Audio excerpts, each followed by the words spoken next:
1985 a la fecha. Algo que les haya sentido que quisieran saber pero no saben, o que sí saben y no se presentó aquí, entonces quieren hacérselo saber a nosotros. Nada, miren, hay un libro de Susan Kaufmann-Purcell, y no sé por qué se pone el Purcell, porque ya se divorció, pero es Susan Kaufmann, y es su tesis de doctorado que está aquí como libro. La recomendación es, el libro es aburridísimo, es sobre el reparto de utilidades en la época de López Mateos y cómo se hizo y se negoció. Es muy útil, y las tesis en general son así. No siempre, ustedes no van a hacer tesis aburridas, pero sí son muy aburridas las tesis. Entonces, no sé si lo tenemos, no se trajo ustedes el programa, no sé si puse a Susan Kaufmann, ¿lo puse o no? ¿Tienen ustedes algún programa allí? Aquí está, profe. Porque es el mejor resumen del marco teórico. Y es bueno que se metan ya a la teoría, ¿eh? Sí, aquí está. ¿Ah, sí está? ¿Y con Luis Rubio? No, que Luis Rubio no. ¿Dónde está el trofeo general? No, México en el umbral, nada. No, yo creo que no lo puse, por eso se los... bueno, entonces se llama, algo, está en inglés, y algo de Profit Sharing Decision, pero con...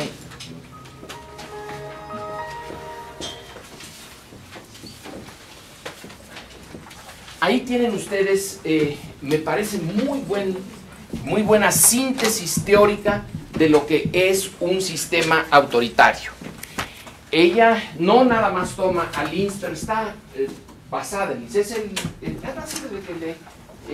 lo veo como modelo para hacer tesis. Primero tiene que venir un marco teórico que sirva para explicar el hecho concreto que van a usar ustedes para su tesis. Cualquier cosa que se les ocurra. Las reuniones ahora sobre seguridad pueden ser buenas para una tesis de licenciatura, pero tienen que tener un mínimo de encaje teórico para que no sea nada más una descripción de hechos, sino esa descripción pueda ser explicada en base a una idea general. La idea general es el marco teórico. Entonces, este es el marco teórico del autoritarismo. Está muy bien sintetizado. Creo que no hay una mejor. Creo que está mejor que la de Linz, porque Linz se va por los montes de Úbeda muy seguido y esta va derechito. Como le obligan a hacer un marco teórico muy económico, muy cortito, por andar recomiendo quién sabe qué cosa le echaron mis anteojos, ya no los veo a ustedes. ¿Quiere telita? Ah, sí, ¿verdad? Porque se raya. Bueno, pues a falta ahora sí, gracias. Eso es un cuerpo de alumnos muy bien equipado. Un día tenía yo, mi hijo le compramos un avioncito de motor y de repente le dice a su mamá, oye, en tu bolsa no tienes gasolina de avión. Así no hay, aquí sí no puede decir tiene gasolina de avión para los todo lo tiene. Bueno, entonces hay otros marcos, hay otras explicaciones teóricas sobre el autoritarismo. Está la de Guillermo O'Donnell. Guillermo O'Donnell es un cientista político argentino, que trabaja en Notre Dame, o trabaja, creo que ya no, pero ahí es donde elaboró otro marco teórico autoritario, y esto él le llama el autoritarismo burocrático. Este autoritarismo se distingue un poco del de Linz, está basado en el de Linz, pero Linz pensó en Franco y O'Donnell pensó en la dictadura militar argentina. y en la dictadura militar brasileña. Las conjugó a las dos. Entonces, en ese autoritarismo es más claro un círculo muy cerrado de militares y tecnócratas. Ellos constituyen, el ejército constituye el centro.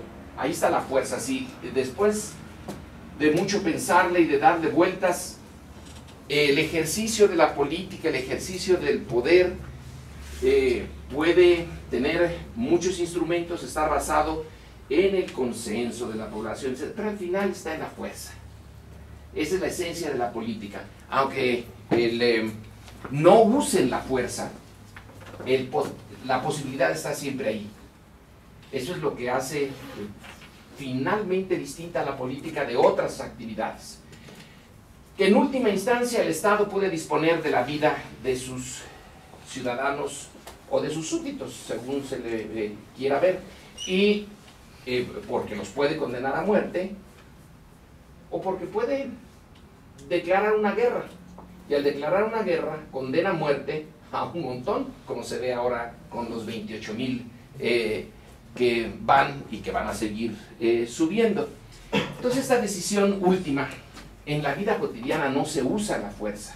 Es hasta una derrota que el Estado tenga que usar la fuerza, pero está allí potencial. Entonces O'Donnell lo que hace es sacar ese potencial y ponerlo en el centro. Es un grupo muy pequeño de militares que tienen la base armada natural de ellos, de tecnócratas. Él sí pone los tecnócratas como parte esencial del autoritarismo, y un grupo selecto de empresarios, cosa que nada de eso viene con Lins. Lins es más general, pero ese tipo de autoritarismo, si uno lo aplica a México, no da, porque aquí no estaba ese pequeño grupo cerrado. Aquí también están en la cúpula del autoritarismo, por ejemplo, los líderes sindicales. En la Argentina, líderes sindicales; en Brasil, líderes campesinos. El nuestro es más amplio. Eso es una autoridad. Por eso a los argentinos y a los brasileños les duró muy poco, y a los chilenos y a los uruguayos. Este duró más porque no está naturalmente basado nada más en el ejército, pero el ejército está siempre, siempre, en todos los momentos difíciles del autoritarismo mexicano, está el ejército. Pero no es tan obvio. En cambio, en el chileno, argentino, brasileño, uruguayo, pues era muy claro. No se podía pensar de ninguna otra manera. Por eso, cuando pierde la guerra en las Malvinas, se desfonda el sistema argentino completito. Aquí se va a desfondar cuando pierdan en las urnas. Ahora, ya habían perdido antes, pero no se había desfondado, porque es la pérdida de las urnas más otras cosas, ¿no? Les señalaba yo el día de ayer que no es ajeno al proceso político mexicano el mundo externo. El mundo externo lo veremos en 1927, 28, 29, le da una validez al sistema político mexicano cuando tenga lugar el llamado Acuerdo Calles-Morro de esos años. Morro es el embajador norteamericano aquí. Pero luego la Guerra Fría, a mi juicio, la Guerra Fría es la que lo sostiene. En un artículo que todavía no sale, pero ya está por salir en Foro Internacional, en eso le doy vueltas. La Guerra Fría fue el hambre con las ganas de comer. Ahí se encontraron la necesidad de la potencia imperial y la de la élite de aquí. Necesitaban estabilidad en la lucha anticomunista mundial, y el régimen del PRI se las garantizó. Esa garantía hace que de Estados Unidos venga el imprimatur de que este es un sistema democrático, legítimo, perfectamente compatible con todos los valores de Occidente.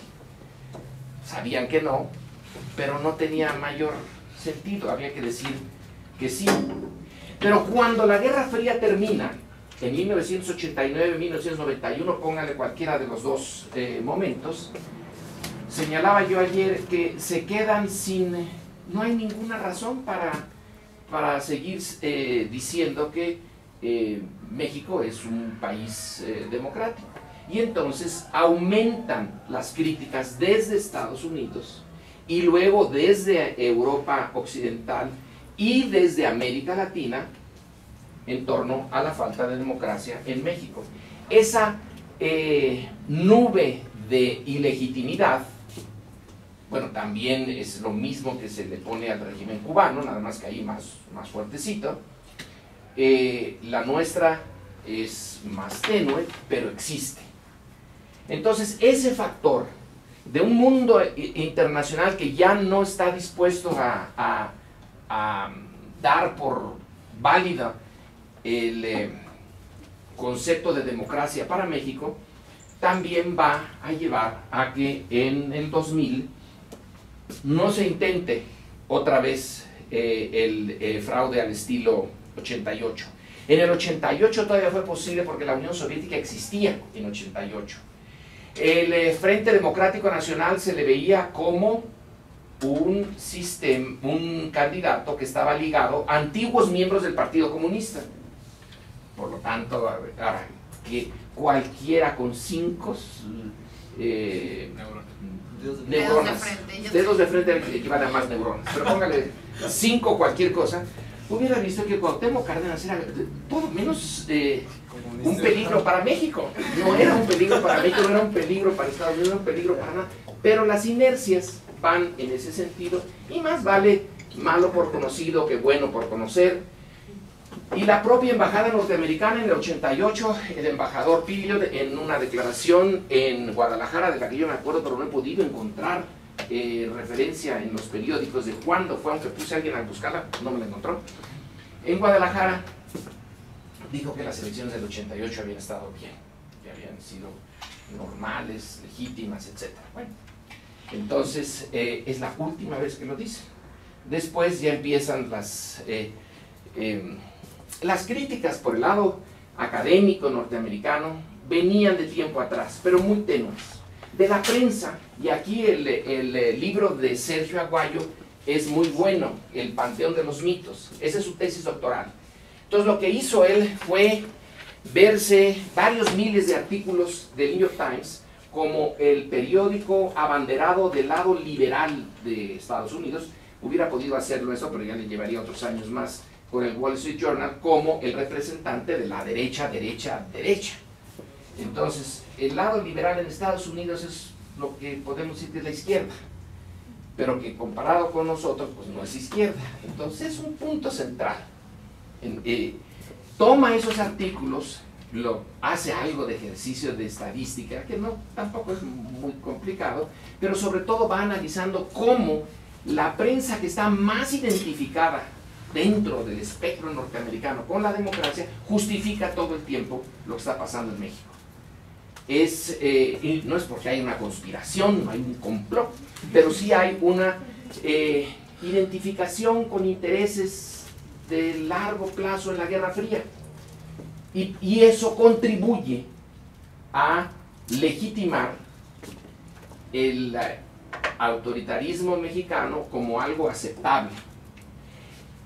Es más fácil justificar que el de Franco, y el de Franco también se justificó.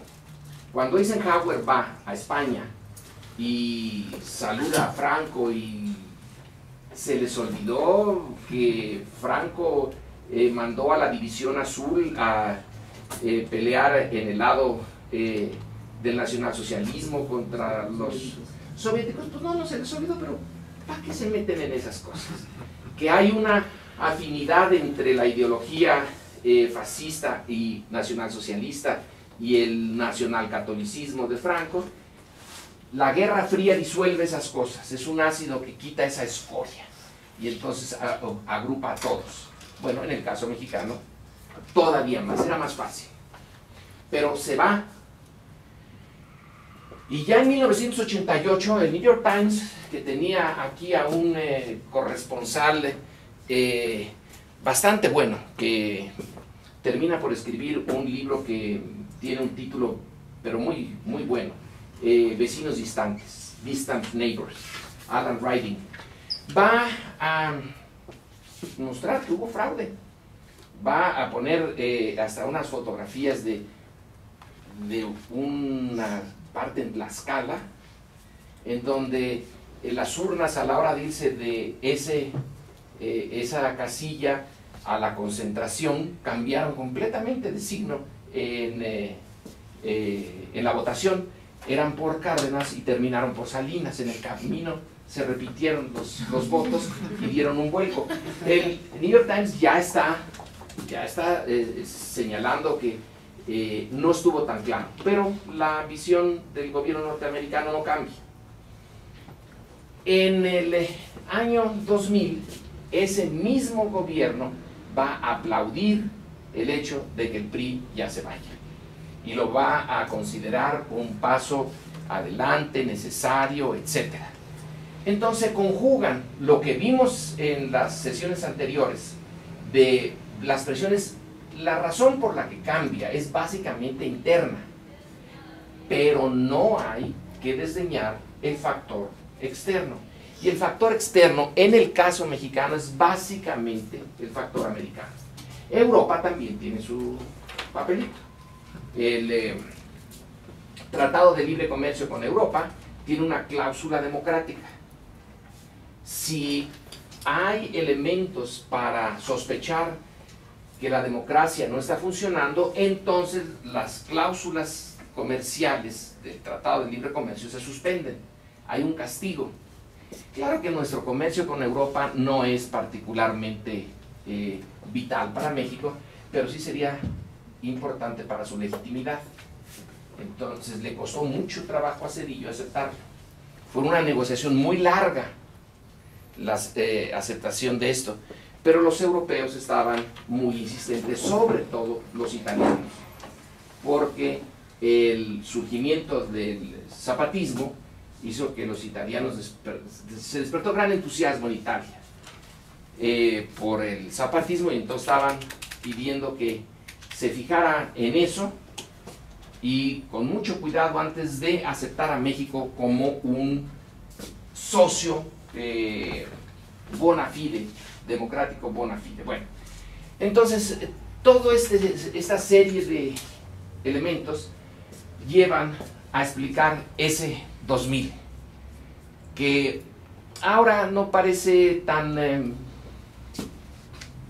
espectacular, porque sus resultados no fueron tan espectaculares, pero sí fue en ese momento, eso sí que fue, caramba, una inyección de optimismo y de energía. Se puede, a pesar de todo, en este país remontar una historia milenaria y llegar a ese momento fantástico de cambio político sin violencia. No había ocurrido nunca antes eso en México. Todos los cambios políticos importantes, significativos, han estado incubados y patrocinados por la violencia. Y luego también los no cambios.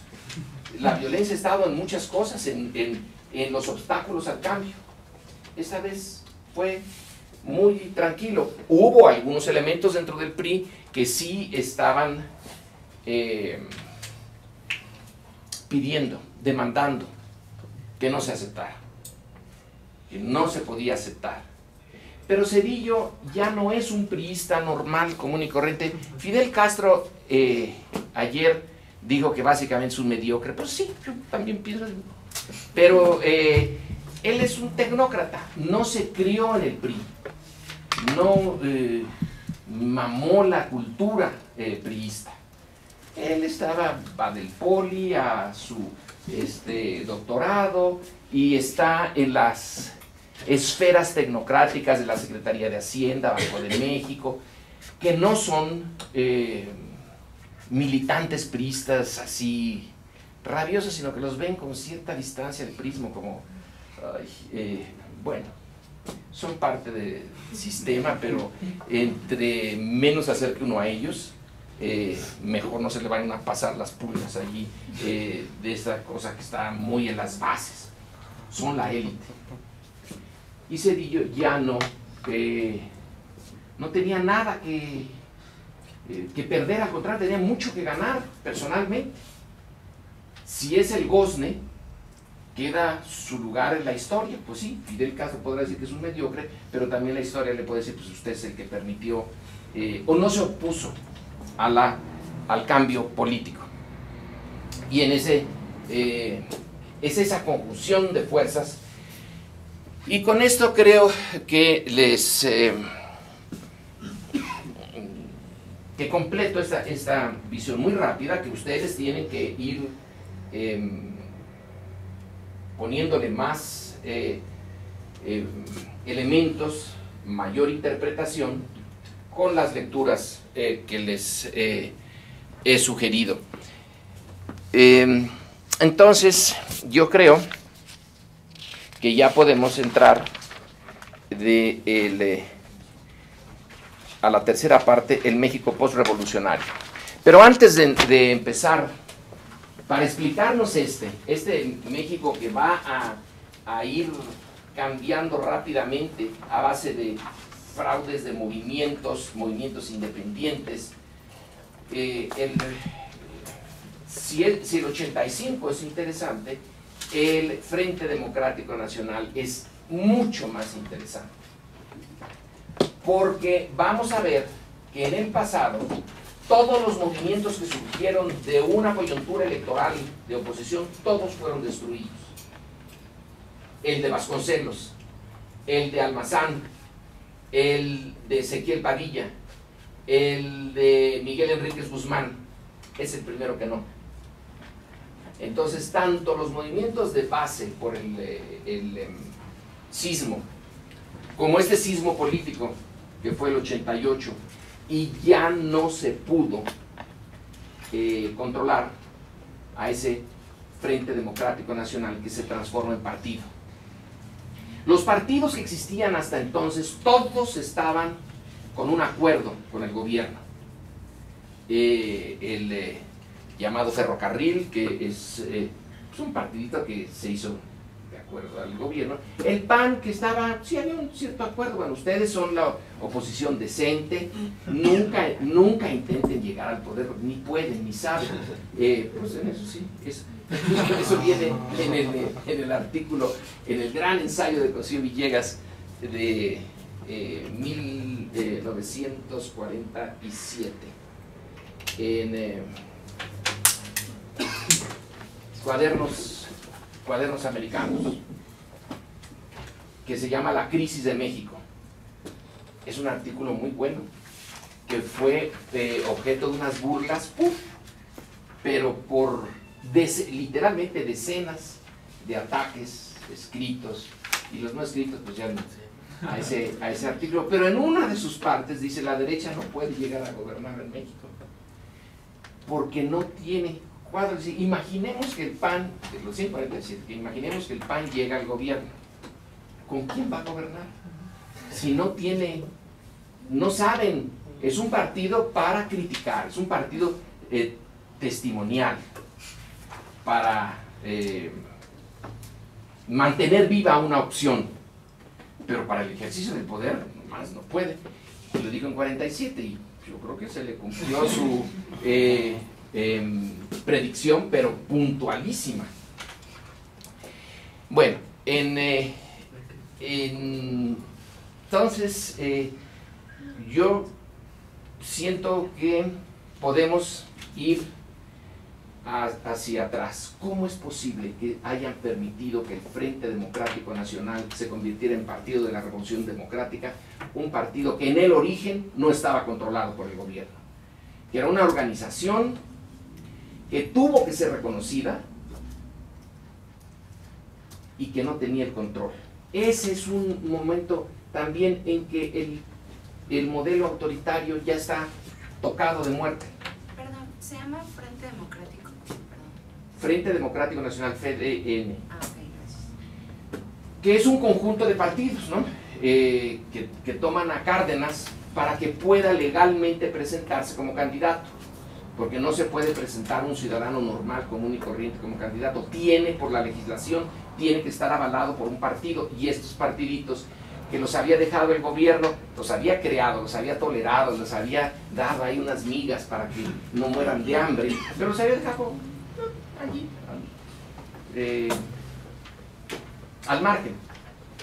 Encuentran, ¿qué tal si nosotros apoyamos a Cárdenas?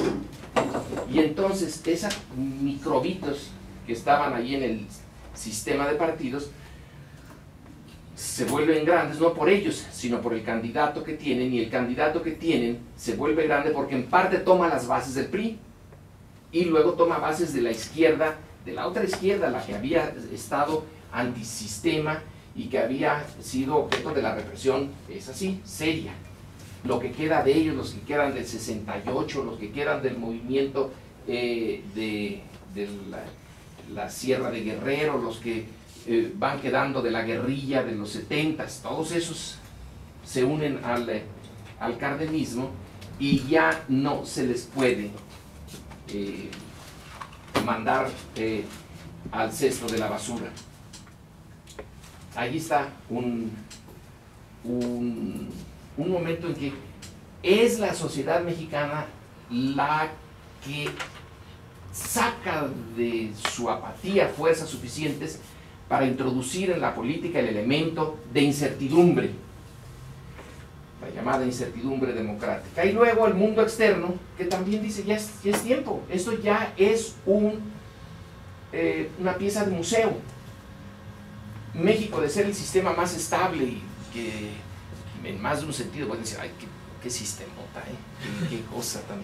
Ahorita ya es, vean un dinosaurio, mírenlo, ya no existen estos, ya no existen, vean, todavía está vivo, es la última oportunidad que tienen de ver un dinosaurio con vida. Todo eso lleva al 2000, el fracaso económico, la destrucción del sistema anterior. Entonces, demos un salto a cuando este sistema está lleno de vigor, lleno, y no hay alternativa a él, que es el mero, y un ejemplo para, pues no sé para quién, pero para un ejemplo, no se puede decir que a seguir, porque pues no se puede decir eso, pero más de uno quisiera seguirlo. Pero antes de pasar a 1940, que es el momento en que la historiografía mexicana y la internacional también más o menos acepta que está bien, como el fin de la revolución y el principio de la posrevolución. 40. Antes de pasar a esto, ¿tienen algún punto en mente que quieran ahondar, discutir, diferir, criticar, echar por tierra?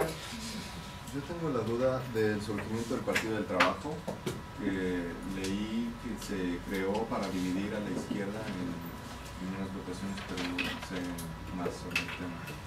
Es en el gobierno de Echeverría. Y si mal no recuerdo, ese fue un gesto simbólico interesantísimo. El hijo de Echeverría fue a una sesión del Partido del Trabajo. Eso es, en ese doble o triple lenguaje de la época, el que el presidente accediera a que uno de sus hijos estuviera ahí, pues era un mensajazo enorme, ¿no? Este partido cuenta con mi beneplácito y yo soy el jefe nato del PRI, pero este partido ahí bien. Y sí, es una fórmula muy vieja y que se va a repetir varias veces, de meter cuñas dentro de la oposición y dividirlos. El partido cardenista de renovación, ¿qué es? ¿Le llamaban el ferrocarril? Frente Cardenista, pues es otro. Imagínense, invocar a Cárdenas también para dividir a la izquierda. Entonces el grupo de partiditos, todos estos partidos pequeñitos tienen casi, pues seguro, que tienen una historia que no quisiera que se supiera. El único partido chiquito que sí es siempre independiente es el Partido Comunista. Bueno, pero ese tiene otra, ese sí es de otra naturaleza.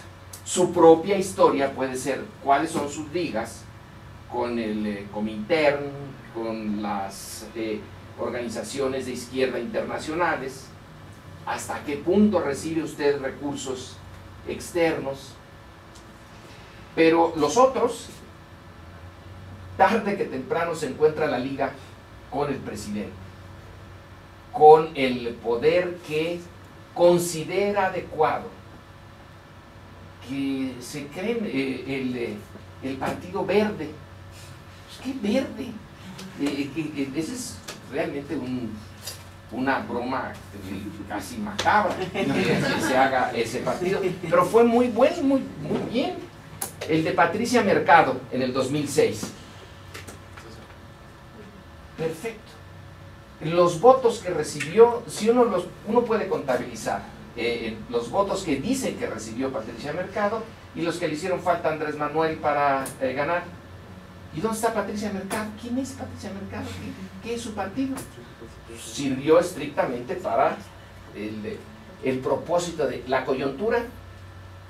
Varias cosas pasaron en esa coyuntura. En la posición de el Baester, que ofrece su apoyo a Andrés Manuel. Andrés Manuel dice que no va a negociar nada del apoyo.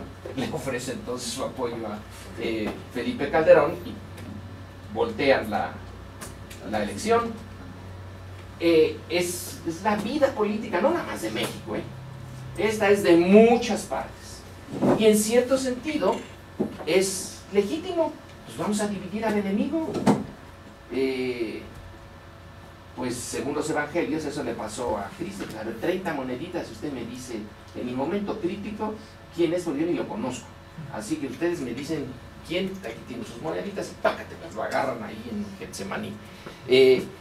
Dividir al adversario pues siempre es una posibilidad, y lo usa la izquierda, la derecha y el centro, todos lo usan. ¿Algún otro punto? Despierten, chicos. Bueno, entonces damos por muerto asimilado, entendido esta etapa de la parte final cuando el proceso se acelera. Alguien puede decir, pero no es 1988, 85, el proceso venía de antes, 82, 85, 88, pongan el momento que quieran.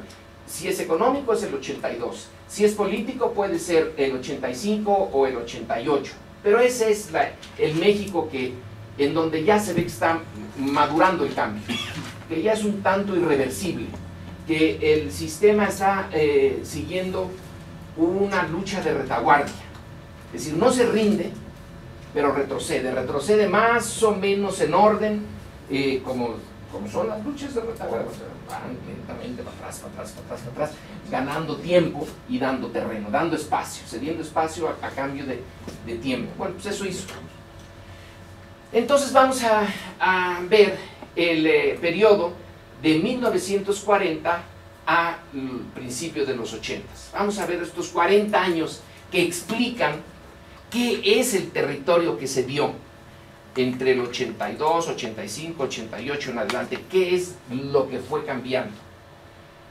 Vamos a ver el sistema autoritario en su plena madurez, cuando es realmente único, notable. La Guerra Fría, vamos a... Bueno, en realidad tendríamos que empezar con la Segunda Guerra Mundial, ¿no? Pero no tenemos mapa de la Segunda Guerra Mundial. Ahorita te lo busco. Si lo encuentra. 1940 la historiografía mexicana lo pone como un parteaguas porque es el fin del cardenismo. Y el cardenismo es el único momento en el México moderno en que la izquierda estuvo en el poder. Todo lo demás es centro-derecha o derecha. no había estado antes, no va a estar después. El cardenismo en realidad, lo vamos a ver con más detalle, puede trazarse desde 1935, mediados de 35, cuando se expulsa a Plutarco Elías Calles, hasta el fin del sexenio del general Cárdenas. Pero 1940,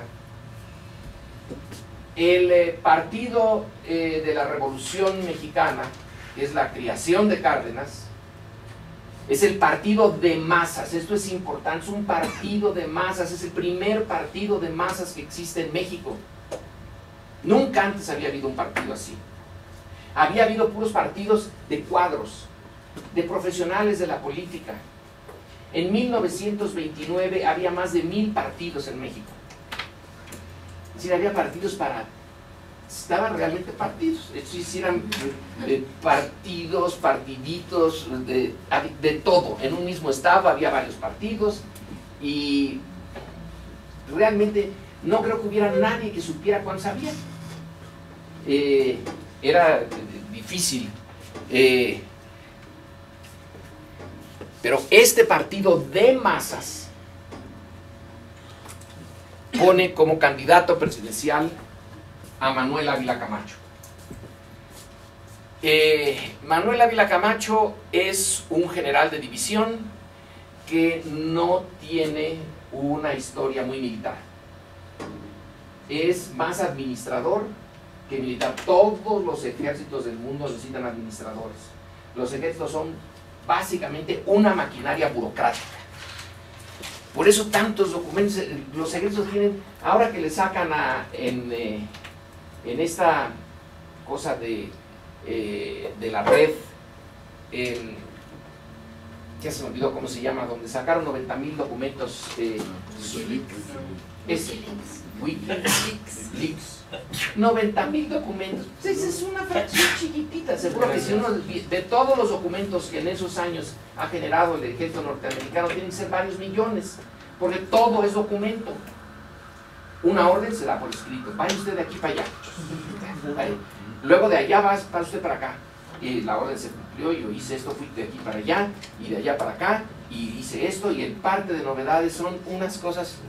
Entonces los ejércitos son burocracias, y este buen hombre era básicamente un administrador, no un general que tuviera que devanarse los sesos: y ahora atacamos por este flanco, y ahora hacemos este movimiento, y ahora... Sí entro en batalla, sí entro.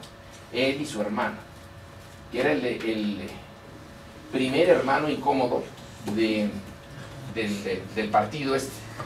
Era incomodísimo Maximino Ávila Camacho, y ustedes pueden encontrar al personaje en el libro de Ángeles Mastretta de Arráncame la vida. Entonces ese es Maximino, que afortunadamente el creador se lo llevó en el momento adecuado y ya no volvió a estar. Entonces, este personaje que jura como candidato y luego como presidente, ¿quién es? ¿Qué figura es para estar en donde está? Es el secretario de la defensa del gobierno de Cárdenas.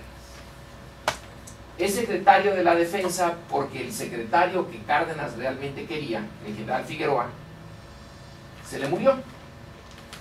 Se le murió porque tenía apendicitis, pero él no quiso ir al hospital militar a que lo operaran, sino que lo operaran en su casa.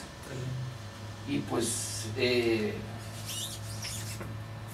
sin el hospital a lo mejor se moría, en su casa segurito. Entonces se fue por una decisión muy peculiar del propio general Figueroa, y queda, no estaba programado para ser secretario de la defensa, pero es secretario de la defensa.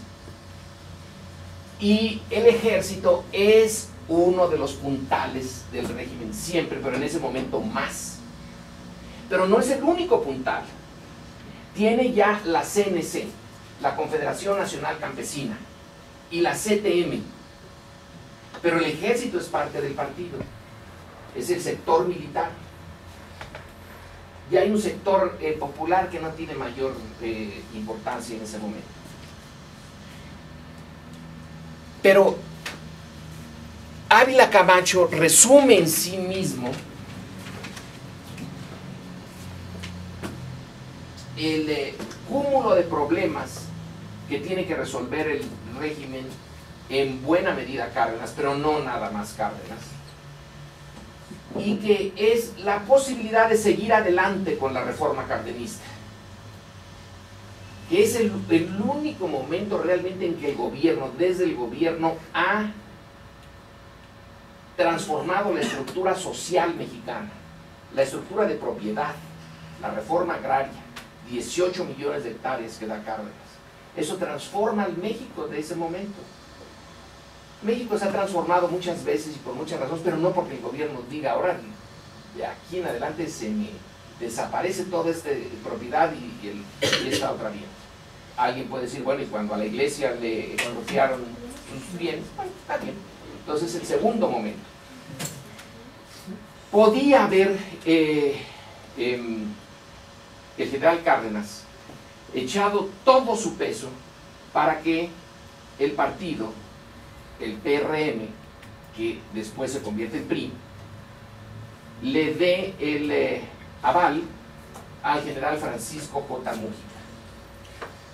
Él es michoacano, es un constituyente del 16, de izquierda, muy ágil, muy inteligente, muy entrón, pero no se lo dan.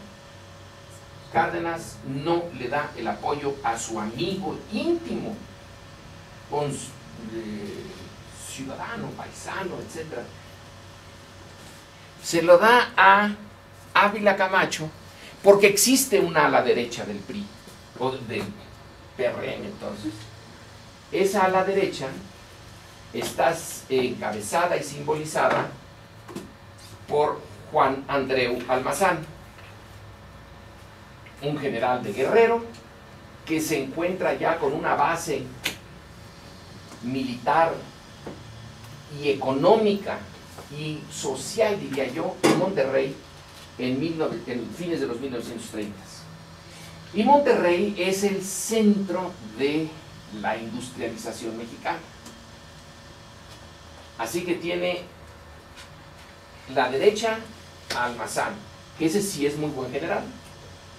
Ese sí era un estudiante de medicina que se mete a la revolución y es una figura muy peculiar porque se hace zapatista y luego se va a hacer huertista y luego va a volver a saltar al lado revolucionario. Es uno de los poquitos jefes huertistas que es aceptado. En general, el huertismo es el fin de toda una corriente política y militar en México en 1914. Bueno, Almazán va a sobrevivir, es un sobreviviente.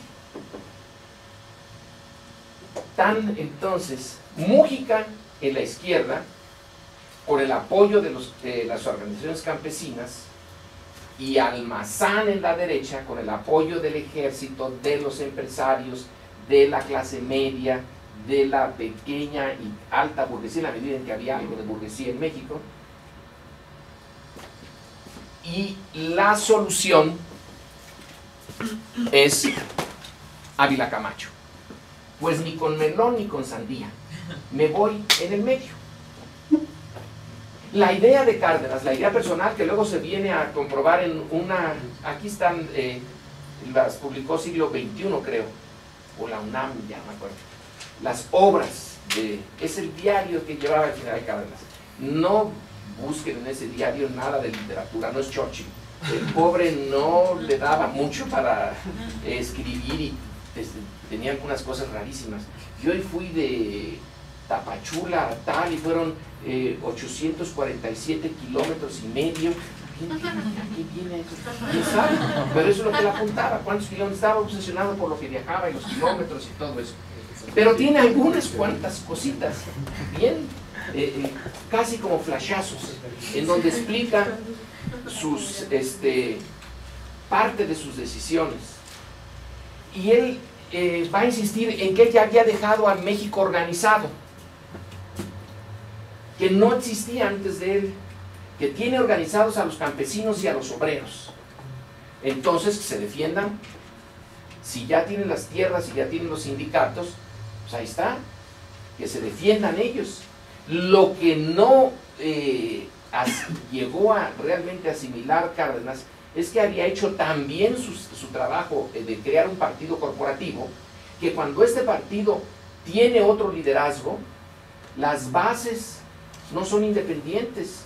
Los campesinos no se mueven por sus propios intereses y pensando en sí mismos, sino se mueven según los manejen desde allá arriba, y se va a ir hacia la derecha de manera permanente. Pero él no lo creía. Al menos estaba la moneda en el aire.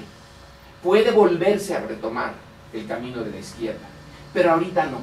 1940 ya había llevado a la sociedad mexicana, que es una sociedad muy conservadora, la había llevado Cárdenas lo más lejos que era posible de la izquierda, y en contra de la voluntad de la propia sociedad mexicana, la había puesto hasta la izquierda. Ya, hasta ahí llegó.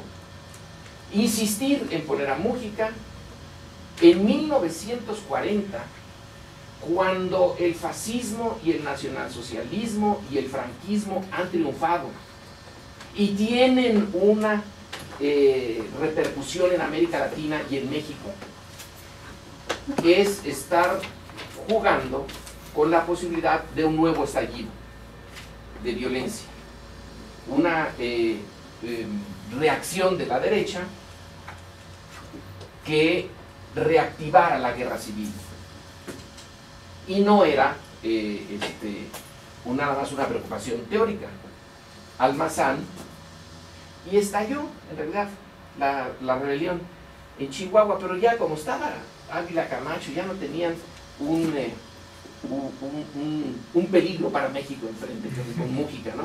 Sí no tenían Ávila Camacho, pero no se veía muy peligroso, se ve más o menos bonachón, y como Mastreta lo va a poner ahí, pues era un pan este hombre.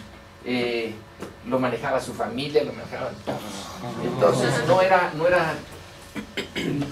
era una cosa terrible, y la derecha se desinfló. Pero hubo brotes, y hubo muertos, y hubo violencia en Chihuahua.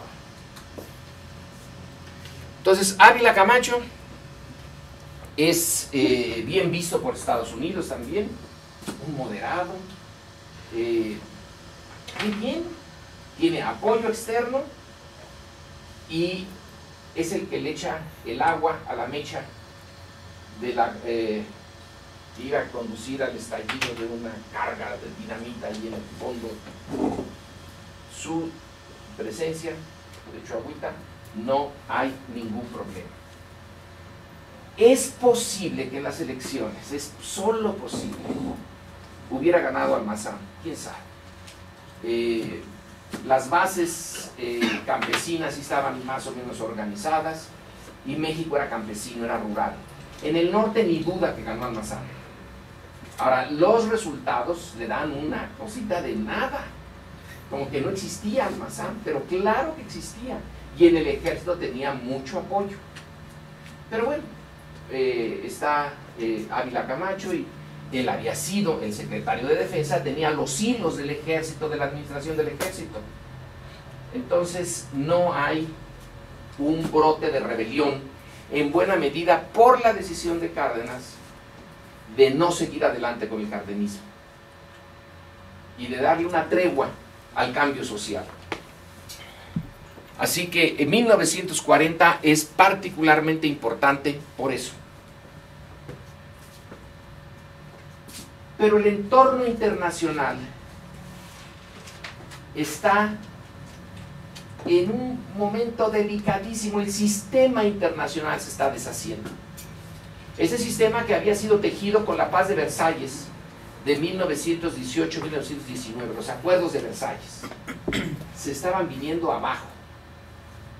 Los japoneses, los alemanes y los italianos los echaron abajo, y van ganando.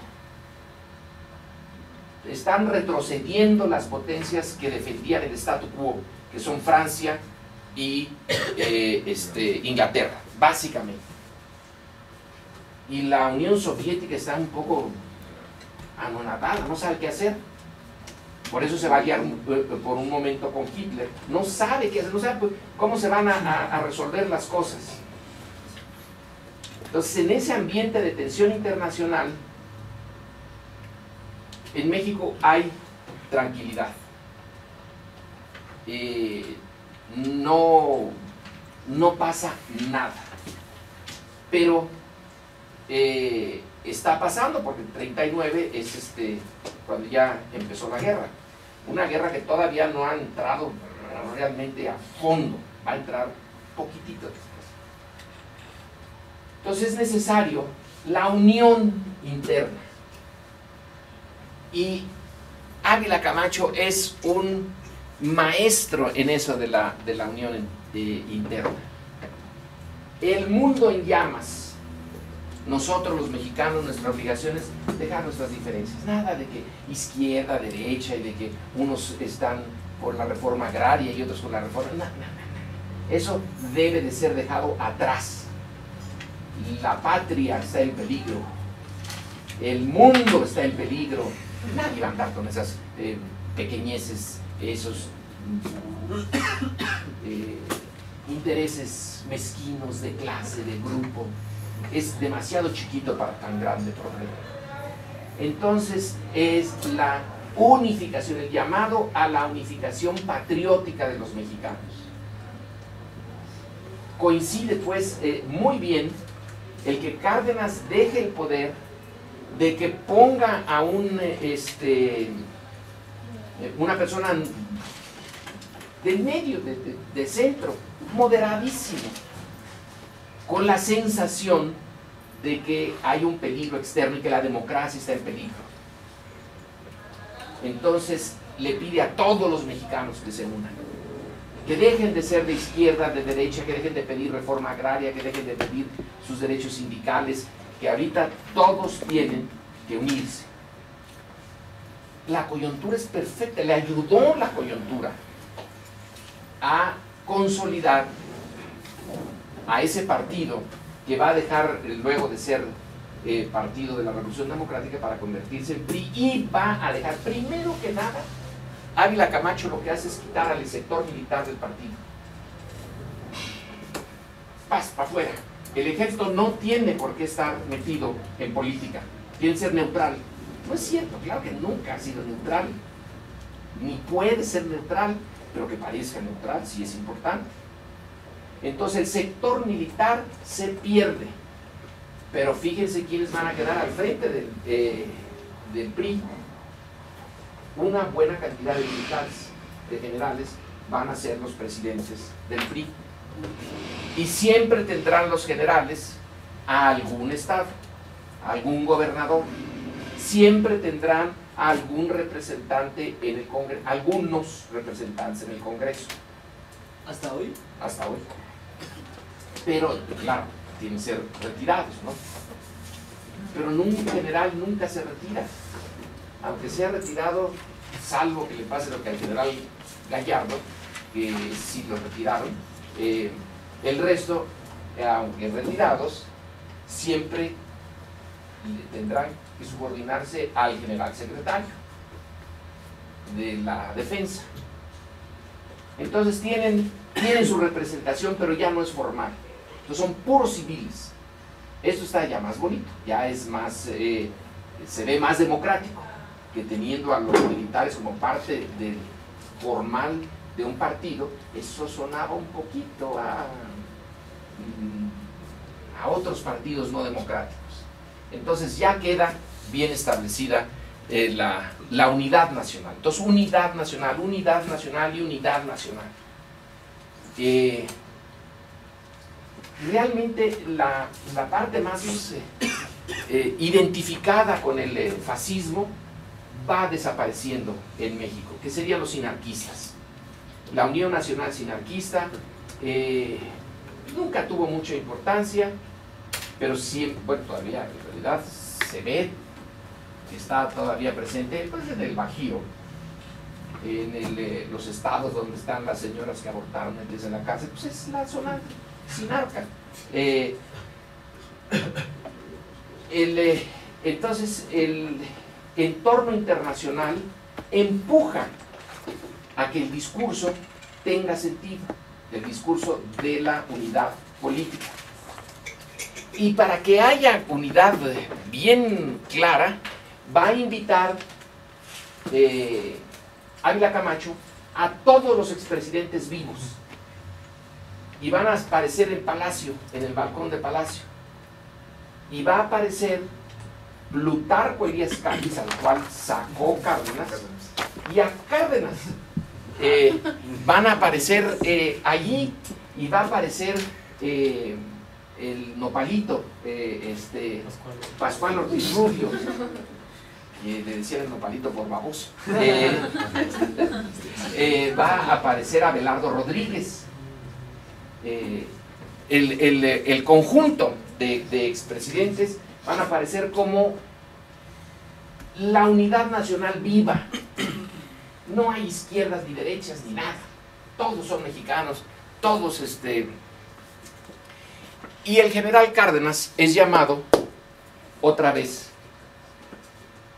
un expresidente de la República, acepta ser subordinado del presidente.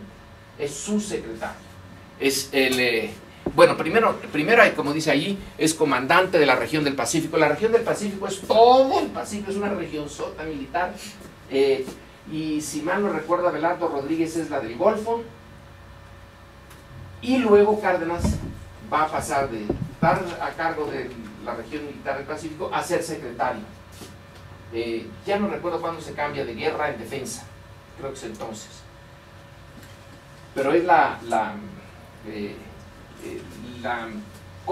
colaboración activa de la izquierda de la revolución con el centrismo de la posrevolución.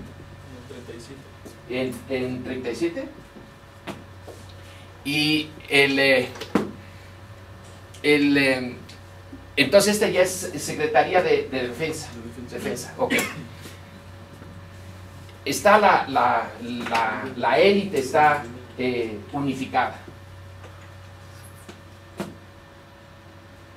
Y creo que les funcionó muy bien. A Lombardo Toledano lo van haciendo, claro, ese va a ser alemán, que se termine por hacerlo, pero lo van marginando, aunque todavía sigue siendo importante, y el movimiento obrero decide no lanzar huelgas. Ya no se va a movilizar. Va a contribuir económicamente a la lucha de las democracias por la vía de no poner obstáculos a la producción, y toda la producción será en función de la contribución de México a la guerra. Entonces aquí está Ávila Camacho y Roosevelt, ¿no? Ya no hay conflicto con Estados Unidos. Ya son, los dos están muy contentos. Es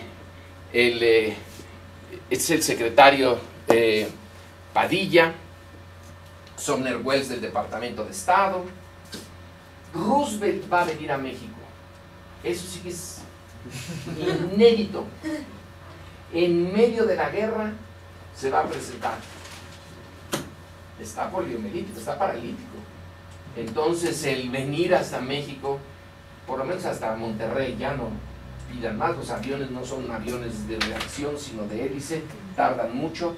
Pero el presidente Taft visitó México unos metros en la frontera, cuando pasó la frontera para ver a Díaz, y Díaz pasó la frontera para ver a Taft, pero eran unos metritos. Esta es la primera vez en la historia de los dos países que viene tierra adentro el presidente norteamericano. Bueno, mayor símbolo que eso ya no hay. Entonces no hay contradicción con nuestro vecino. La contradicción que había sido el centro del problema internacional de México antes desaparece. Todo es colaboración interna y externa, todo es armonía. México va a contribuir a la guerra, pero eso lo veremos después cuando venga el curso sobre política exterior. Entonces aquí está el escuadrón 201, el escuadrón de caza. No hay, el escuadrón 202 ya no pudo entrar porque se acabó la guerra, pero si no hubiera habido 2 escuadronzotes en el Pacífico. Miren cómo se veía de bonito México sin edificios grandes, se veía muy simpático. La contribución principal de México serán el acuerdo comercial con Estados Unidos, los precios quedan fijados, las exportaciones van todas a Estados Unidos, y los braceros. No se imaginaron los norteamericanos que estaban sembrando lo que ahora están cosechando, ni de broma se lo imaginaban. Es la primera vez que hay este acuerdo, en virtud del cual hay un movimiento demográfico importante. Masas de trabajadores mexicanos, básicamente campesinos, pues venles la facha. Ahora ya no es así, pero por mucho tiempo es el campo el que manda a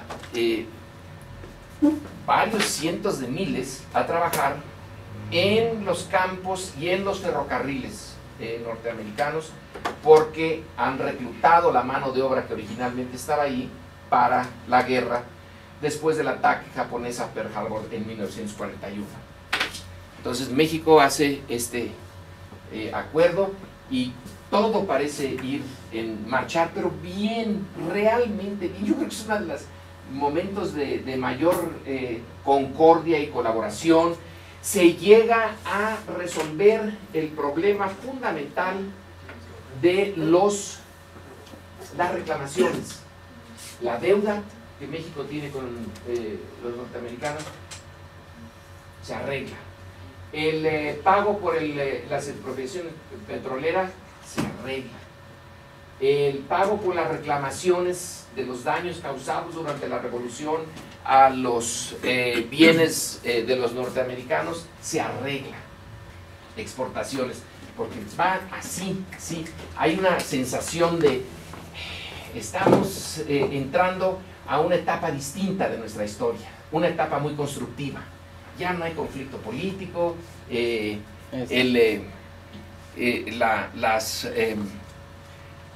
aquí está los ¿dónde está el cobre? Ah, ahí está el cobre. Pero ¿dónde es lo que más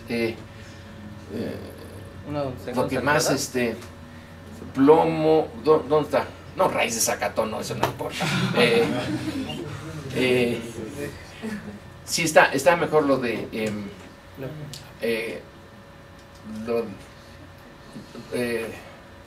importaciones, industrialización. Bueno, la industrialización, aquí, pues aquí está. Pues aquí está, en esto. En 10 años, pues casi se duplica el Producto Interno Bruto mexicano. Pues el petróleo no es muy importante porque no crean, ya no había mucho para exportar, era más bien para consumo interno. No, pero eso ya es después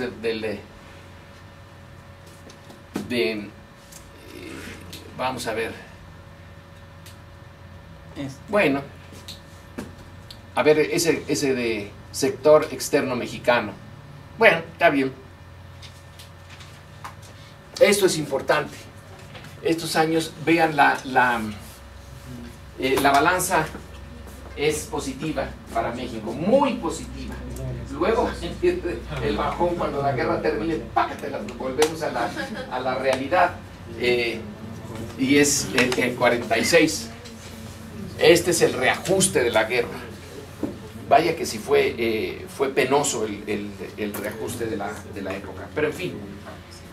Entonces Ávila Camacho termina su sexenio en 1946, habiendo logrado más o menos hacer realidad que el proceso político interno dejara de ser rijoso. En 1946 el partido se vuelve a dividir, porque está el secretario de Relaciones Exteriores, Ezequiel Padilla, que se considera arquitecto de ese, o al menos parcialmente, de ese nuevo México. Ese México sin grandes conflictos internos, sin ningún conflicto con Estados Unidos, y que eso le da derecho a pensar en qué puede suceder a Ávila Camacho. Viendo los documentos norteamericanos que hemos estado examinando con Abraham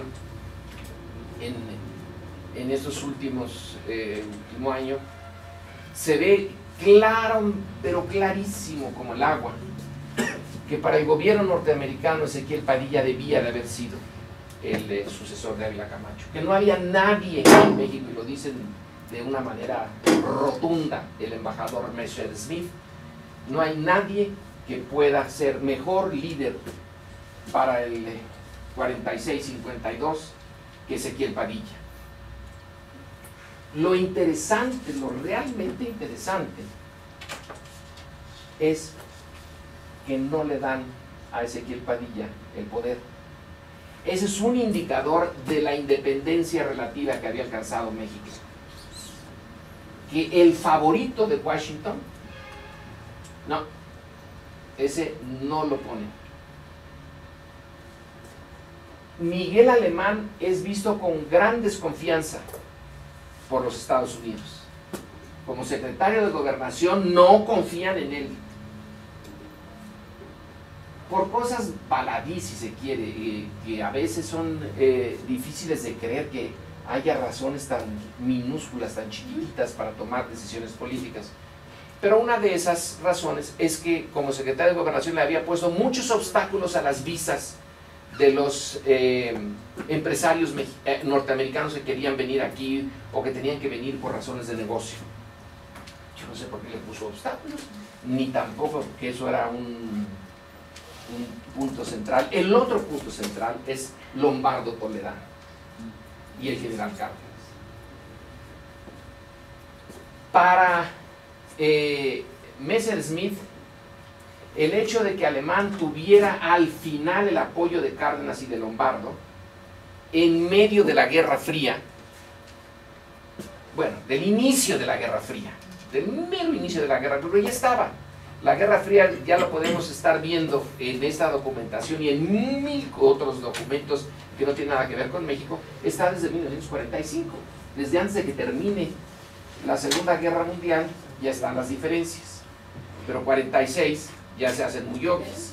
En 47 pues ya se va a declarar que ya la Guerra Fría ya existe, pero existió antes de que se hiciera una declaración formal. Entonces la lucha política interna mexicana tiene un componente externo, y sí vale la pena hacer notar que pese al apoyo norteamericano, Ezequiel Padilla no es presidente. Para mí es importantísimo eso. Lo evalúo ahora como no lo evaluaba yo antes, como un indicador de que sí se había avanzado mucho en la soberanía mexicana. Nunca hemos sido soberanos, yo creo que nunca lo seremos, pero relativamente se había ampliado el campo, y se había ampliado al punto que el preferido de Washington, y al final el embajador más o menos lo reconoce, que si ellos hacen gestos de apoyo a Ezequiel Padilla, lo van a perjudicar, porque el nacionalismo mexicano es muy fuerte. Ya no lo es, pero sí lo fue. Tan fuerte que decir, fíjense que nos gustaría que fuera Ezequiel Padilla, era condenarlo a que no, eso sí que no, puede ser cualquiera menos el que ustedes quieran.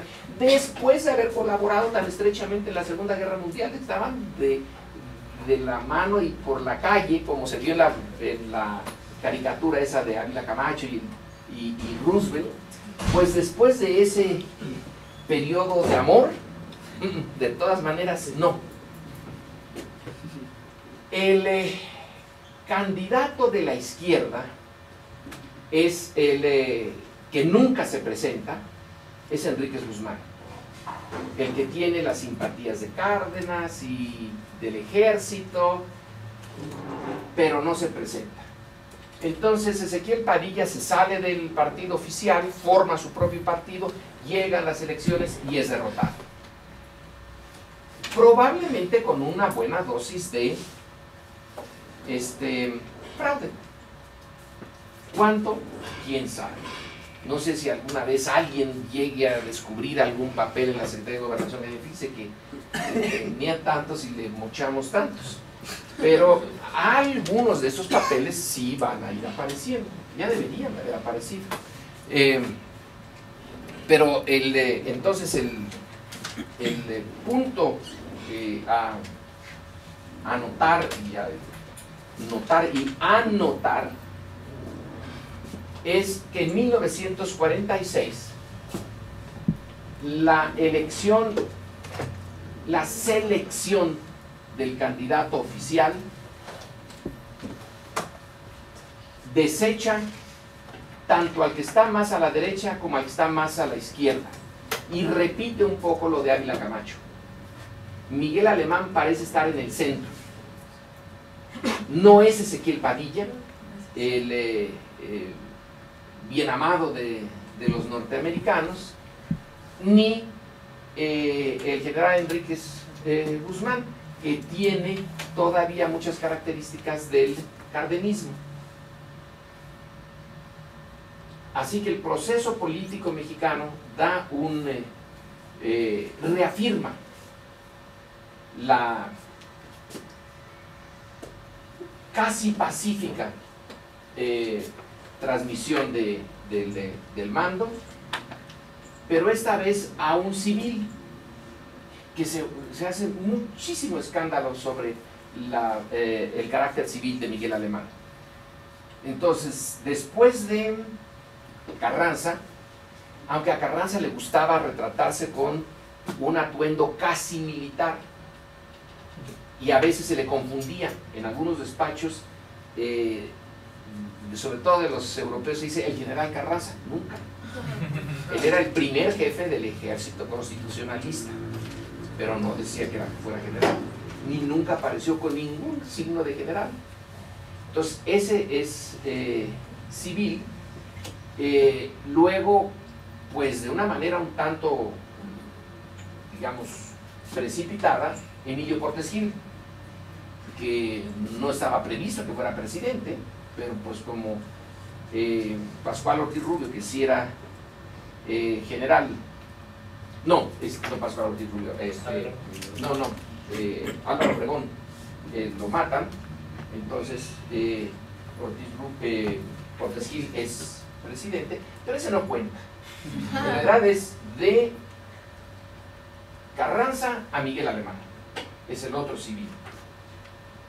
Entonces eso será como un paso muy importante en la civilización o la civilitud del sistema político mexicano, que ya dejó su etapa revolucionaria.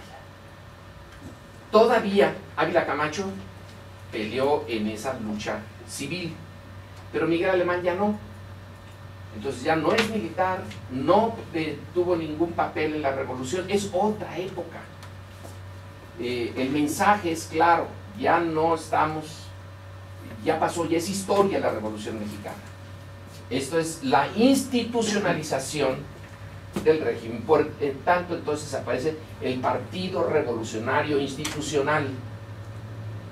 Son las instituciones de la revolución. Y el proceso político tiene, póngale otra vez lo de la economía, tiene algunos problemillas con la economía, en 1946 cuando surge el PRI. Sí, lo cambia, el cambio de sexenio es el cambio de nombre también. Tenemos lo del, bueno, esto nos muestra parte de del 47. Déjenme ver dónde está la línea. Tenemos un problema de sector externo. Alemán tiene ese problema del sector externo hasta 52. ¿Dónde está 52? Hasta aquí. La economía tiene sus dificultades, pero avanza la industrialización. Esa parte del saldo negativo de la balanza de pagos, ¿cómo la va a resolver Alemán? Con préstamos. Los préstamos le van a dar una y otra y otra y otra. Es realmente interesante estar viendo los documentos de cómo le van aprobando los préstamos a Alemán.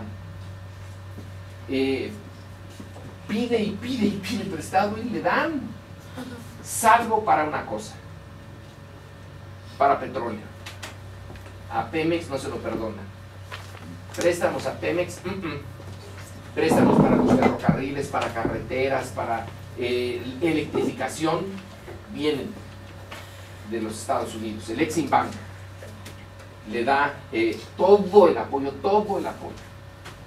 ¿Por qué le da el apoyo a Alemán si su embajador Messerschmitt había dicho que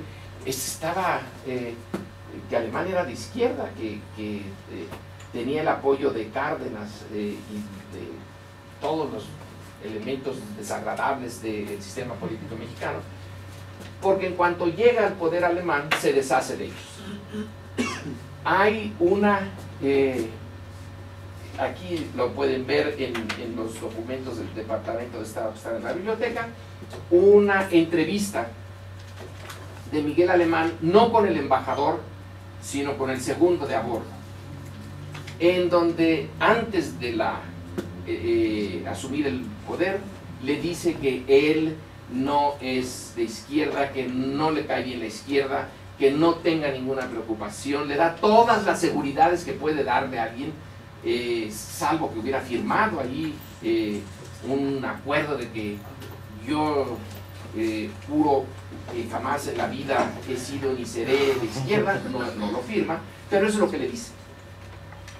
Entonces, ya teniendo esa seguridad, viendo cómo está apoyando a la empresa privada, viendo cómo ha detenido la reforma agraria, viendo cómo ha sacado a Vicente Lombardo Toledano de la CTM y se la da a el que parecía eterno Fidel Velázquez, entonces jovencito, le da la CTM. En materia agraria hay los certificados de inafectabilidad, o sea que hay ciertas zonas de la agricultura mexicana que el límite de propiedad como dicen ahora en la radio, no aplica. Eso no aplica en tales y cuales momentos. Un cierto tipo, la ganadería y algún tipo de plantaciones que se necesitan grandes extensiones, esas pueden tener las hectáreas más allá de los límites fijados por la reforma agraria. Aparecen entonces lo que se llamaron los agricultores nylon, que ustedes ya no les dicen mucho, porque nylon era cuando se hacían las medias, y las medias eran símbolo, pues imagínense, en México de los años 40, tener medias, y después de la guerra, donde el nylon se usaba para los paracaídas, entonces era símbolo de estar en las ciudades. Entonces eran agricultores de las ciudades, porque con estas ayudas que le daba Alemán a la agricultura privada, entonces se hicieron también agricultores que no eran parte de la masa campesina a la que se suponía se le debía de dejar la agricultura. Alemán pues muestra en los hechos un apoyo a la industrialización, y esto es lo que va a ser el gran marca de la economía y de la política mexicana en fines de los 40, principios de los 50. La industrialización protegida, que ustedes ya verán en sus cursos de economía, el sentido de esto. A Estados Unidos no le agrada la economía protegida, y lo dice varias veces, y propone a México que no se elijan tarifas arancelarias para proteger a la industria mexicana, sino el libre comercio, que es lo que realmente ayudaría al país y ayudaría a todos, etc. Y Alemán, pero nada. Entonces se crea en el libro de Frank Brandenburg, que se llama The Making of Modern Mexico. Brandenburg no es un académico, es un norteamericano que vino a México a asociarse con empresas y a estar en el mundo de los negocios. Y tiene una de las mejores caracterizaciones de ese mundo de los negocios, de ese que nace con alemán, de los Trulliet, de Bruno Pagliai, de Henry Steele, de todos los nombres importantes de empresarios, ya fueran mexicanos, italianos, americanos, españoles, que hicieron la industria mexicana, echaron los cimientos de la industria mexicana en esos años.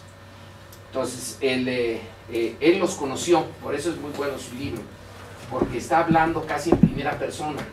¿Quiénes eran estos personajes que estaban en los bancos, en la industria acerera, en la construcción de muebles, en el cemento, en la de cartones y papel, la de vidrio, las cervecerías?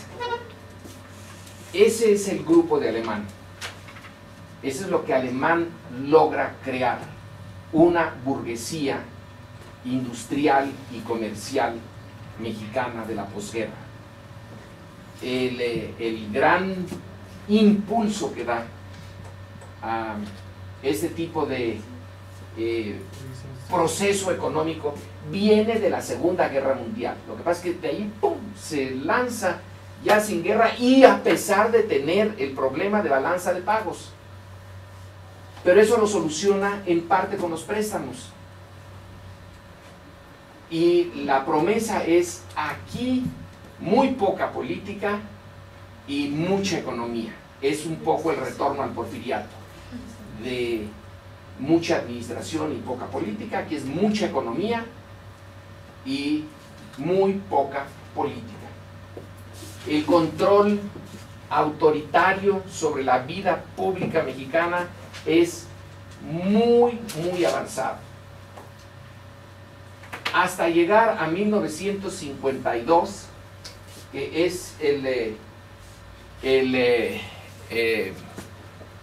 pues el momento, yo digo que es el momento cumbre del autoritarismo mexicano, de allí hasta el 68. Bueno, pero veamos entonces la economía. Fíjense, pues eso es fantástico. Aquí está la Segunda Guerra Mundial en el inicio. Ya Ávila Camacho se la deja a Alemán, y Alemán se la va a dejar a Ruiz Cortines en el 52, y es pues un tipo de crecimiento realmente notable. Y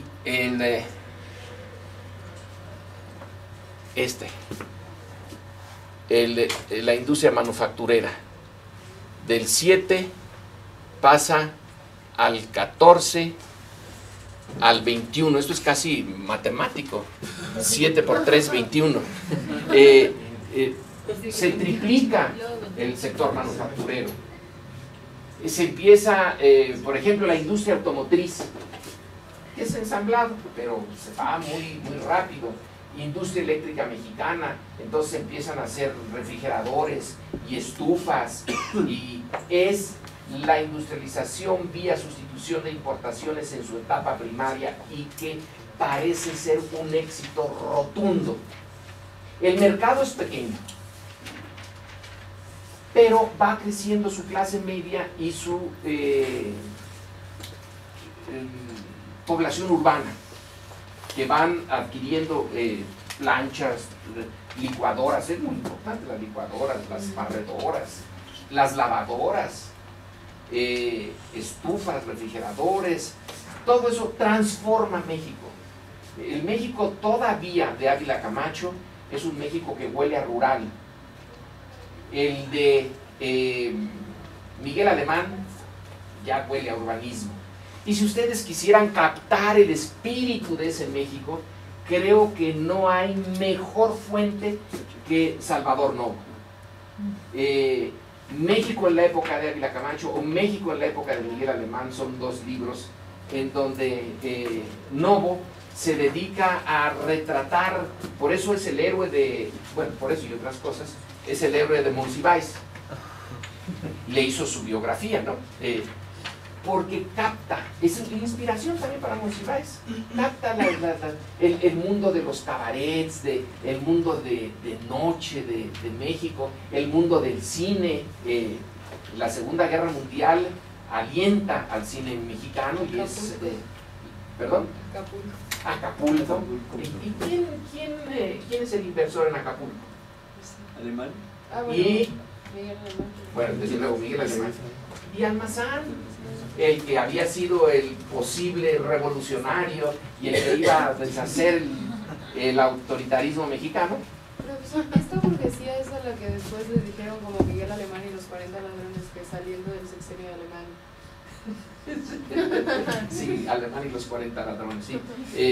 Pero ahora los 40 ladrones siguen, ya Alemán ya no, pero los 40 están muy que presentes. Era un México que en su burguesía se hizo internacional, viajaban, el glamour, los coches grandes, la Ciudad de México creciendo, realmente parecía que las cosas iban muy bien, con algunos problemillas políticos. Pero Alemán, si ustedes se meten al alemanismo con más profundidad, verán la cantidad de gobernadores que no terminaron su sexenio. Es el control de los gobernadores, los quita. Pero no es Alemán el único. El general Cárdenas hizo lo mismo. El general Cárdenas sacó un montón de gobernadores para deshacerse de calles y del callismo. Bueno, aquí es el control del centro sobre su periferia. No hay gobernador que valga. Es el presidente. El presidente licenciado. Es el licenciado Miguel Alemán. Es el que crea la ciudad universitaria. Tiene doble propósito la creación de la ciudad universitaria, expandirlo porque ya no quedaba el centro de la ciudad, ya le quedaba muy chiquito, y mandar a los estudiantes hasta casa del demonio, que era el Pedregal. Es realmente sacarlos de la vida urbana y mandarlos lejísimos hasta ciudad universitaria. Eso era otro país. Pero cumple bien, desactiva una zona físicamente muy problemática que es el centro, con las expresiones de los estudiantes para afuera, y le da un impulso sin duda muy obvio a la educación superior, porque se necesita la transformación material de México, necesita ingenieros, médicos, sobre todo ingenieros, necesitaba un montón, y toda la gama del mundo universitario y el mundo académico. Así que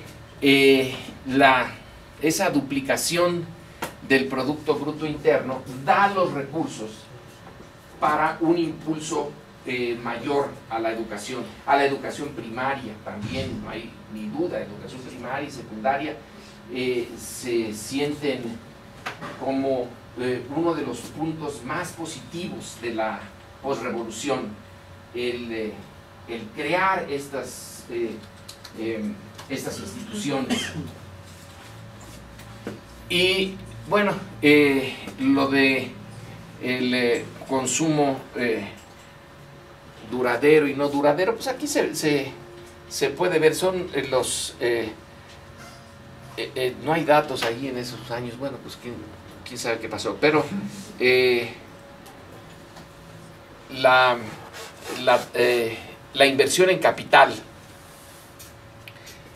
construcción, electricidad es también un indicador buenísimo, esto de quizá uno de los mejores, el rubro de la energía, pero la energía más moderna, la electricidad. Entonces, la electrificación de México, pues también, véanlo, de 1940 a 1960, hijo, es una multiplicación por varias veces. Así que la vida pública mexicana, también había que conseguir ahí un cuadro, ¿sabe qué necesitamos? Demográfico, porque ese es el otro. Sí. El de la demografía y la concentración en las ciudades. La migración del campo a las ciudades. Uf, eso es... ¿dónde andamos? ¿Alemán es el discurso de la modernización de México? Sí, ese es su... Entonces, 1940, entonces 19 millones, 25 millones, 34 millones. En 20 años se pasa de 19 a 34. El crecimiento de México es enorme en materia de demográfica. Se llena esto. Ese país que cuando la independencia tiene 6 millones. 6 millones.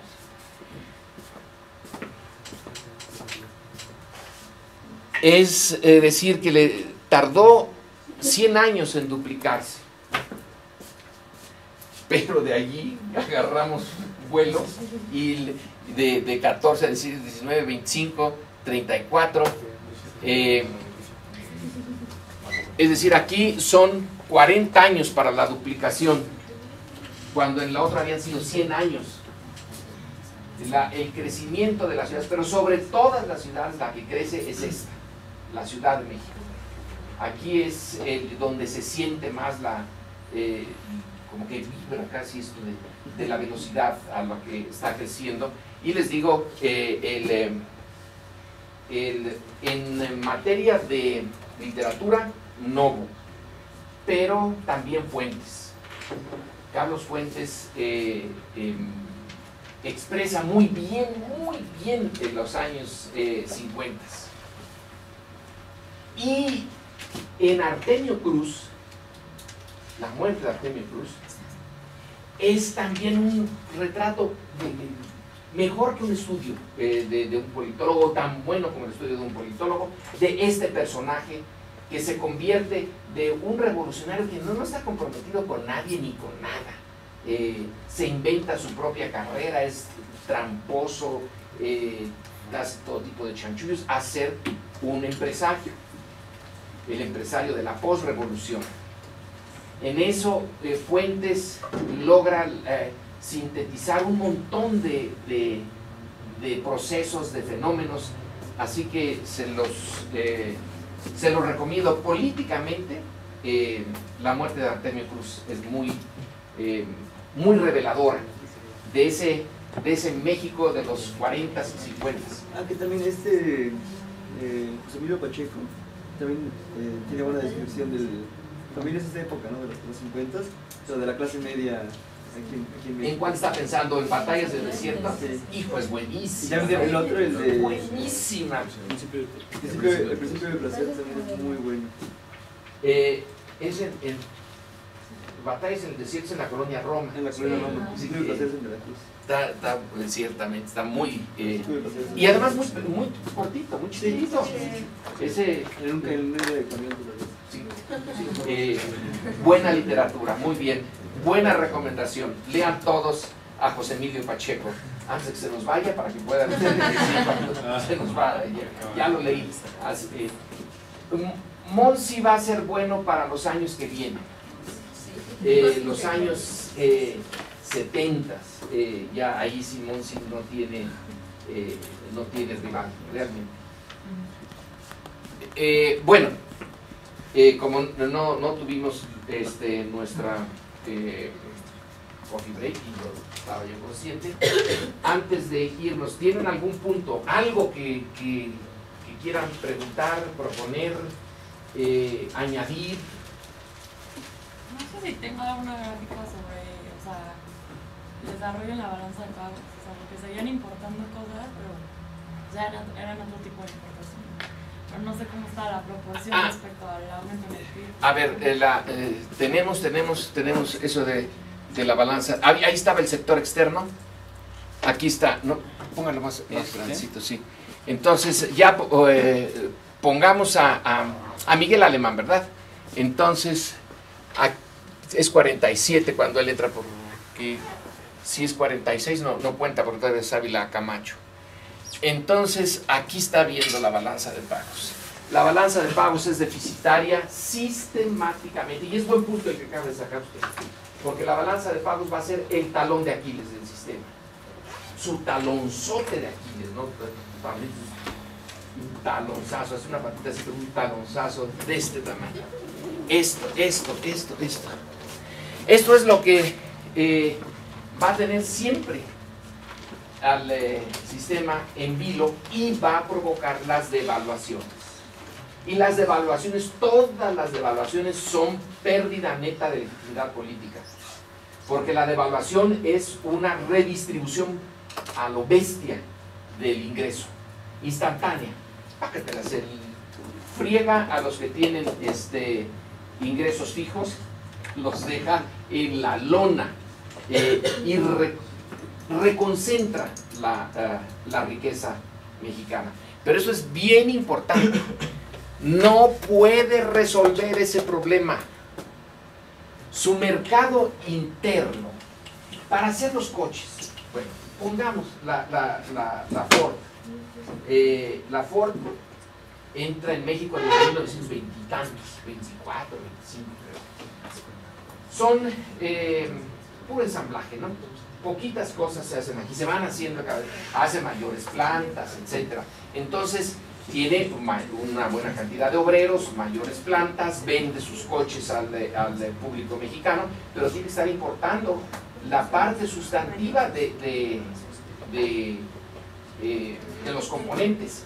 Lo ideal, pero eso ya lo veremos un poquito después, es pasar de la etapa sustitutiva de bienes de consumo a sustituir bienes de capital, a que hagamos aquí los motores.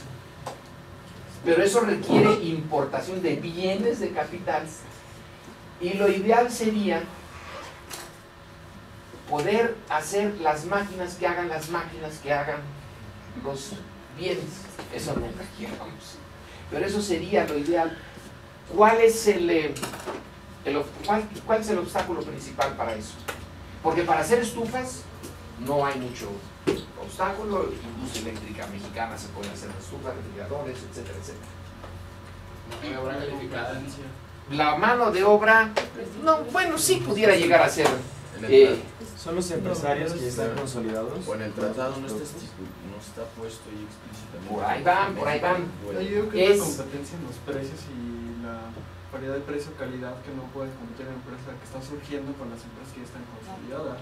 Por ahí va. El punto central es que el mercado es muy chico.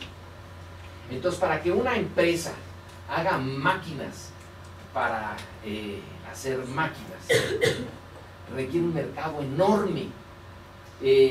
Para que haya la producción de motores aquí, se necesitaría tener un mercado 10 veces mayor para que tuviera sentido.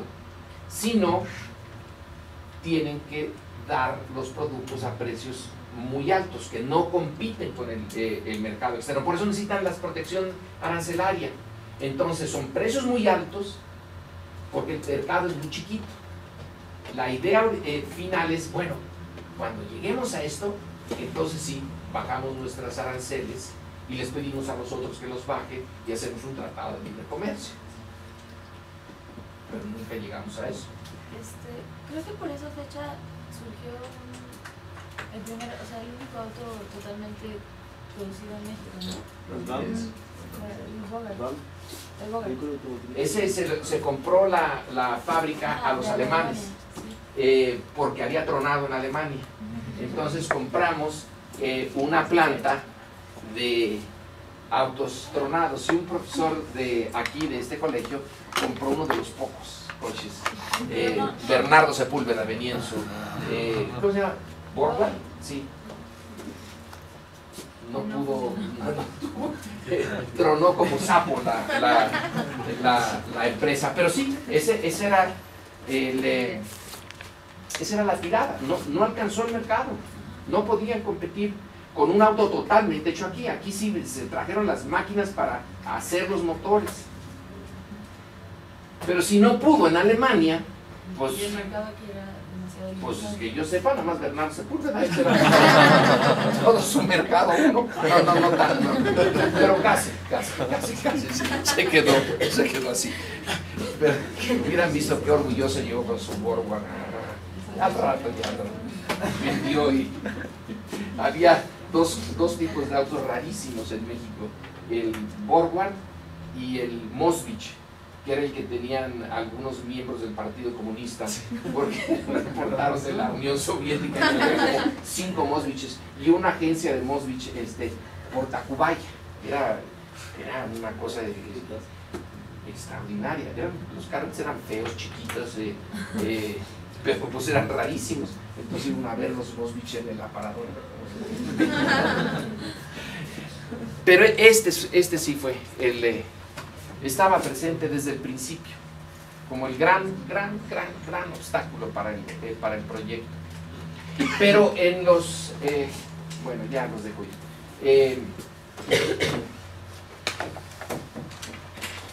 Un libro que presenta esto de una manera muy sucinta, muy bien, es el de Raymond Berman, que apareció primero como The Dilemma of Mexico's Development, y luego ya lo tradujeron, El Dilema del Desarrollo Mexicano. Ahí está presentado, es principios de los 1960. Este chaparrito de Harvard dijo en su libro, que le fue criticado, como a don Daniel, el ensayo de 1947, estos imperialistas canallas más vienen a echar la sala aquí, no quieren que nos desarrollemos, porque él dijo, a México no le quedan más que 2 caminos: o hace una economía totalmente estatal, y entonces la lógica es política y es desde el Estado, o abre el mercado. No le queda, ya llegó al límite, no puede pasar a la segunda etapa de sustitución de impuestos, es imposible, es muy chiquito. Su mercadito, además de que es chico en número, tiene concentrado el ingreso. Entonces, del montón de mexicanos que hay, ¿cuántos pueden comprar? Bueno, una quinta parte. Pueden ser realmente consumidores al estilo norteamericano. Entonces, una quinta parte de esto es como si quisieran hacer la industria norteamericana nada más con el estado de Vermont. Pues, no se puede. Y es muy bueno porque el tipo le entendió re bien y tiene unas muy buenas estadísticas, Vermont. Es excelente el libro. Y cayó como una patada el librito ese. No se le aceptó su tesis. ¿Alguien quería...?